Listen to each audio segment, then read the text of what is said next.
د رب شکر گزارم چې دومره لوی عظیم شخصیت او دی وخت کې چې د دوی کم کار رانیولې دی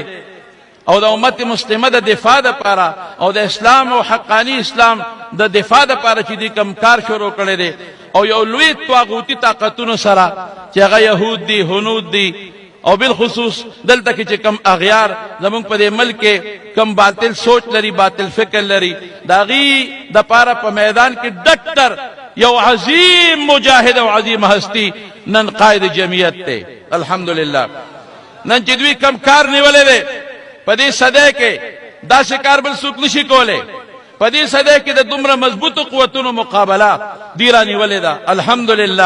الحمدلله چې هغه قوتونه نن د قائد جمعیت محترم صاحب په مهنت او د دې په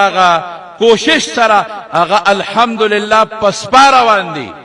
نن هغه قوتونو ریورس گیر لګولې ده او ان قریب بتاسو که خیر ان شاء الله وینه دا مهنتونه د دې مهنتونه الحمدلله نن مدرسې د دې د مهنت د وجنه محفوظ نن تبلیغي حلقې د دې د مهنت د وجنه محفوظ او نن د تصوف حلقې د دې د مهنت د وجنه محفوظ نن د علماء پټکی الحمدلله الله د دې په وجه محفوظ ساتلې دي دی وخت چې کوم عظیم جهاد دی په سره غشت لري په مقدس مکه د دین عظیم جهاد بل نشته دی نو تاسو سار نه پورې لګیاي حضرت صاحب تبا زموږ محترم صاحب راشي غیب دعوت ورکی او زه به یو درخواست وکم دی خپل بیان مو کې بیان کې به یو رکوټه غوندي حدیث زموږ د طالب علمانو ته وای چې دا طالبان د دوی بذات شاګردای کې راشي دا ما یو ارمانو د زړه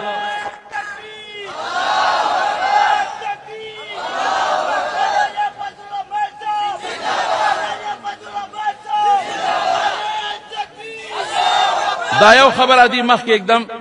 کلی کې چې دوی نن دلته کې تشریف راوړو ناشتي دا د باچا خان کلی دی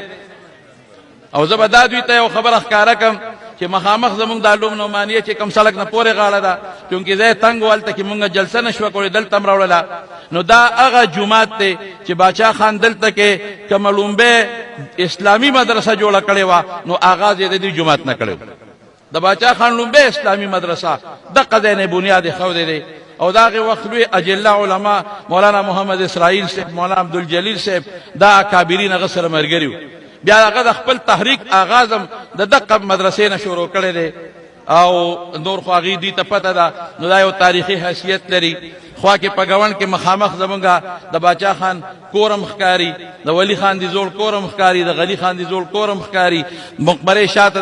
د مدرسې شاته د هغې مقبره هم ده نو دا یو تاریخي د حاجي صاحب تورنګزي رحمت الله علیه حاجي محمد امین صاحب رحمت الله علیه علامه افغاني شمس الله افغاني رحمت الله علیه دا یو ډېره بهترینه خطه ده مونږ نن د قائد جمعیت ډېره شکریا ادا کوو ډېره شکریا ادا کوو او طالبان مزه ګورې په درس کې ما قائد صاحب ته نه دي ویلې او مونږ کله چې د بخاري ختم کوو مونږ په میاشت کې یو ځل د سپارو ختم کوو د بخاري مونږ حضرت صاحب ته مستقل دعا پکې کوو تاسو ته پته ده او الحمدلله سخ کال به د دوی ته ویم زموږ د دوره حدیث 640 طالب علمان زموږ د دوره حدیث الحمدلله فارغ شو 640 زما ګماندار چې حقانیه پسې دویم نمبر تعداد به په ملک په سطح باندې الحمدلله او ور سره د تخصص فضلا دي او د حفظ مفتی صاحب یو څو خبرو کې قایص صاحب له دعوت امر